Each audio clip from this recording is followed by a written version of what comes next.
اعوذ باللہ من الشیطان الرجیم بسم اللہ الرحمن الرحیم۔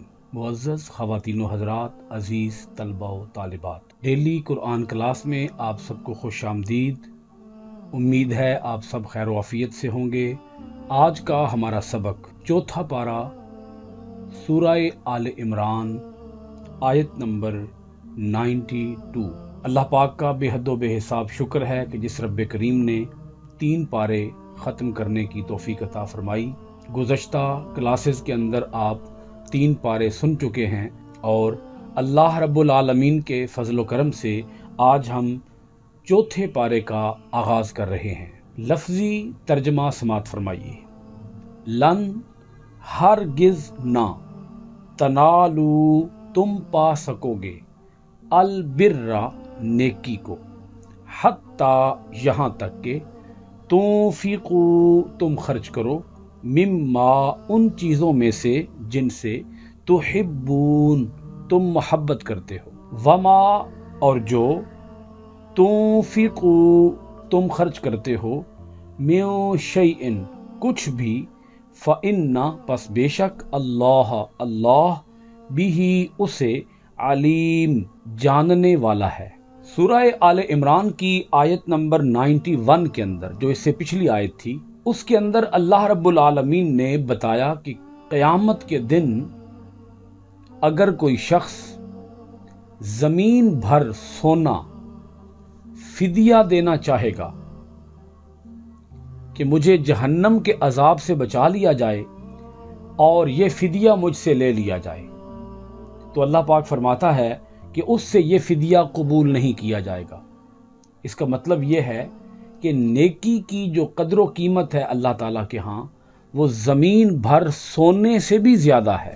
اب اس سے اگلی آیت جو ابھی ہم پڑھ رہے ہیں، آیت نمبر 92 کے اندر اللہ رب العالمین نے بتایا کہ نیکی کیسے ہوتی ہے، نیکی کیسے کی جا سکتی ہے۔ فرمایا لَن تَنَالُوا الْبِرَّ، تم ہرگز نیکی کو حاصل نہیں کر سکتے، نیکی کو نہیں پا سکتے، تمہارا کوئی عمل بھی نیکی نہیں بن سکتا، حتی یہاں تک کہ تنفقو تم خرچ نہ کرو، مما تحبون ان چیزوں میں سے جن سے تمہیں محبت ہے، وہ چیزیں جن سے تمہیں لگاؤ ہے، وہ چیزیں جو تمہارے لیے حد درجہ عزیز ہیں۔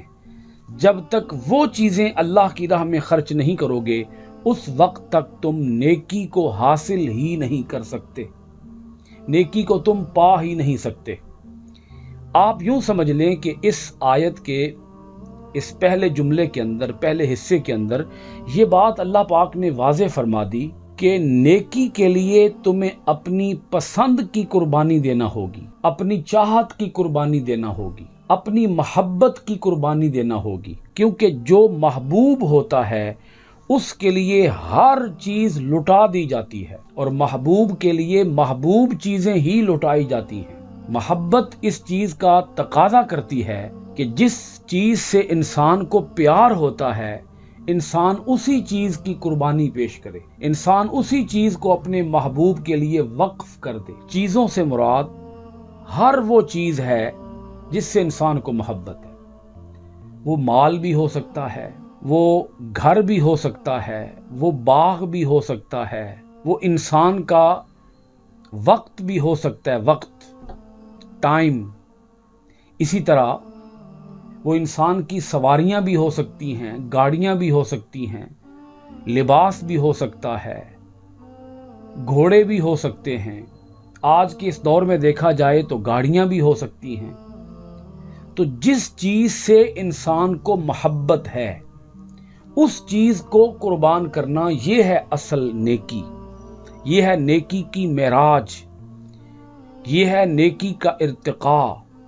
انسان نیکی کو تب پائے گا، انسان نیکی کو تب حاصل کرے گا کہ جب وہ اپنی من پسند چیزیں، اپنی محبوب ترین چیزیں اپنے محبوب کے لیے قربان کرے گا۔ ایک بندہ مومن کو اللہ سے بڑھ کر اور کسی چیز سے پیار نہیں ہے، سب سے زیادہ پیار اسے رب کریم سے ہے، اللہ رب العالمین سے ہے۔ اب آیت کا اگلا حصہ بھی سن لیجئے تاکہ پوری بات سمجھ آ جائے. وَمَا تُنْفِقُوا مِنْ شَيْءٍ. اس جملے کے اندر اللہ پاک نے ایک اور حقیقت کو کھولا کہ تم جو کچھ بھی اللہ کی راہ میں خرچ کرو گے فَإِنَّ اللَّهَ بِهِ عَلِيمٌ، تو اللہ اسے جاننے والا ہے. اللہ سے وہ مخفی نہیں ہے، اللہ سے وہ اوجھل نہیں ہے. تم کچھ بھی خرچ کرو، جو کچھ تم خرچ کرتے ہو بلا شبہ اللہ اسے جانتا ہے. من شیئن اللہ پاک نے فرمایا. اب اس کے اندر یہ بات کر دی گئی کہ ایسا نہیں ہے کہ تم صرف محبوب چیزیں ہی قربان کرو، ایسا نہیں ہے. اللہ تعالیٰ کوئی معاذ اللہ استغفر اللہ محتاج نہیں ہے ہماری دولت کا، ہمارے پیسوں کا، ہماری تجوریوں کا، ہمارے لباس کا، ہمارے مکانات کا، ہمارے گھروں کا، ہمارے بینک بیلنس کا، اور جتنا جو کچھ بھی ہے ہمارے پاس وہ خود دینے والا ہے، وہ لینے والا تھوڑا ہی ہے، وہ محتاج نہیں ہے. تو اللہ پاک نے یہ جو فرمایا کہ وَمَا تُنْفِقُوا مِنْ شَيْءٍ، یہ اس لیے فرمایا کہ اے میرے بندو تم کچھ بھی اللہ کی راہ میں خرچ کر دو. اگر محبوب چیز قربان کرو گے تو یہ نیکی کا عروج ہے، یہ نیکی کا انتہائی اعلیٰ ترین مقام ہے. لیکن اگر تم اس سے کم درجے کی چیزیں اللہ کی راہ میں خرچ کرو گے تو وہ بھی اللہ کے ہاں اکارت نہیں جائیں گی، وہ بھی نیکی ہی بنے گی، لیکن نیکی کا عروج نہیں ہوگا، وہ ذرا کم درجے کی نیکی ہوگی. یعنی وہ چیزیں مثال کے طور پر لباس ہے، لباس پرانا لباس ہو گیا، انسان نے کچھ عرصہ کپڑا استعمال کیا، وہ کپڑا پرانا ہو گیا، تو اب اسے وہ اپنے لیے استعمال نہیں کرنا چاہتا، تو وہ کسی اور کو دے دے گا، اللہ اس پر بھی ثواب عطا فرمائے گا. کھانا ہے، وہ کھانا انسان کو ٹیسٹ کے اعتبار سے اچھا نہیں لگ رہا تو اس نے کسی اور کو کھانے کے لیے دے دیا، اللہ اس پر بھی ثواب عطا فرمائے گا.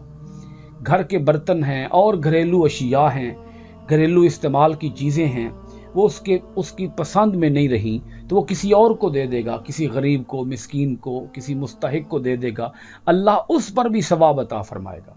لیکن وہ نیکی کا انتہائی اعلیٰ ترین مقام نہیں ہوگا. آپ اس کی مثال یوں لے لیجئے، جو نیکی کا عروج ہے میں اس کی بات کرنے لگا ہوں، کہ اگر ایک انسان کو مثال کے طور پر وقت سب سے زیادہ پسند ہے تو وہ اللہ کے لیے وقت قربان کرے، یہ ہے نیکی کا عروج. اچھا، اب یہ نیکی وہ پائے گا کہ جس کے اندر روحانیت اپنے پورے عروج پر ہوگی. نیکی کا ذوق اور شغف بھی انہی لوگوں کے اندر ہوتا ہے جن کی روح زندہ ہوتی ہے. جن کی روح ہی مر جائے انہیں نیکی سے کیا شغف، انہیں نیکی سے کیا ذوق، وہ تو نیکیوں سے دور رہیں گے. جن کی روح ہی مر جائے، تو جس کی روح زندہ ہوگی، جس کی روح پاکیزہ ہوگی، جس کا من صاف ہوگا، جس کا اندر اجلا ہوگا، جس کا ذہن، جس کا شعور، جس کا قلب، جس کا من، جس کا نفس جتنا زیادہ پاکیزہ ہوگا وہ اسی قدر نیکیوں کے اندر مشغول ہوگا، اسے اسی قدر نیکیوں سے لطف نصیب ہوگا، کیف، لذت اور چاشنی نصیب ہوگی نیکیوں سے، جس کی روح پاکیزہ ہوگی. اب اس کی مثال میں آپ کو دیتا ہوں.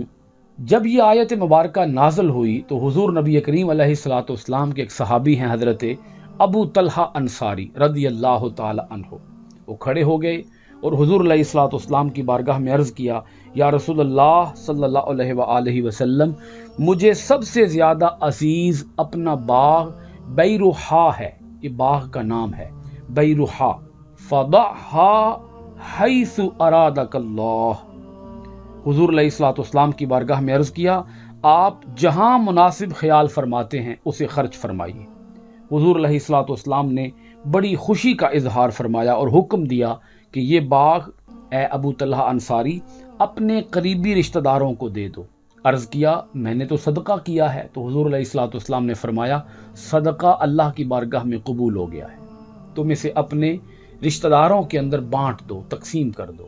تو حضرت ابو طلحہ انصاری رضی اللہ تعالی عنہ نے وہ باغ اپنے قریبی رشتہ داروں کے اندر تقسیم کر دیا، بانٹ دیا.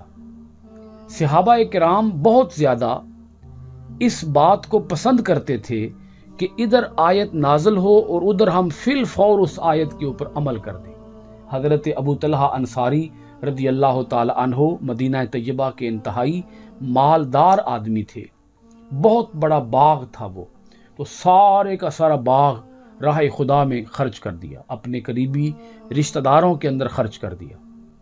اس سے آپ اندازہ لگائیں کہ صحابہ اکرام کو اپنی دولت سے، اپنے مال سے، اپنے باغات سے، اپنے مویشیوں سے اور اپنی گھریلو اشیاء سے اتنی محبت نہیں تھی جتنی محبت انہیں اللہ کریم کے ساتھ تھی۔ وہ اللہ کریم کے لیے تن، من، دھن، گھر بار سب کچھ قربان کر دینے کے لیے ہمہ وقت تیار رہتے تھے۔ یہ جذبہ ہمارے اندر بھی آج پیدا ہونا چاہیے کہ ہم اپنے رب ذوالجلال کے لیے ہمہ وقت ہر طرح کی قربانی دینے کے لیے تیار رہیں، کمر بستہ رہیں۔ ہمارے اندر کنجوسی نہیں ہونی چاہیے، بخل نہیں ہونا چاہیے۔ بندہ مومن کا جو دل ہوتا ہے وہ انتہائی سخی ہوتا ہے، وہ کنجوس نہیں ہوتا۔ اسی آیت مبارکہ کے تحت ایک اور واقعہ آپ سے شیئر کرنا چاہوں گا۔ حضرت عمر بن عبد العزیز، جنہوں نے خلفائے راشدین کی یاد کو تازہ کیا تھا، یہ شکر کی بوریاں اللہ کی راہ میں صدقہ کیا کرتے۔ تو ان سے کسی نے کہا کہ آپ پیسے دے دیا کریں، آپ شکر کی بوریاں کیوں خرچ کرتے ہیں، کیوں صدقہ کرتے ہیں؟ تو حضرت عمر بن عبد العزیز رضی اللہ تعالی عنہ نے اس کا جواب یہ دیا کہ مجھے شکر سے بہت پیار ہے، میں خود شکر کو پسند کرتا ہوں، تو میں چاہتا ہوں کہ راہ خدا میں وہ چیز دوں جو مجھے سب سے زیادہ عزیز ہے، مجھے سب سے زیادہ پیاری ہے۔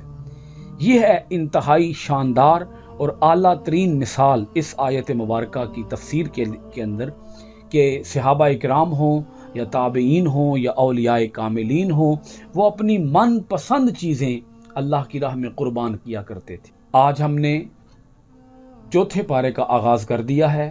اسی آیت کے ساتھ آج کی کلاس کو ہم ختم کرتے ہیں۔ سورہ آل عمران کی آیت نمبر 93 کے ساتھ انشاءاللہ العزیز آئندہ کلاس میں حاضر ہوں گے۔ آپ سب حضرات کا بہت بہت شکریہ۔ السلام علیکم ورحمۃ اللہ وبرکاتہ۔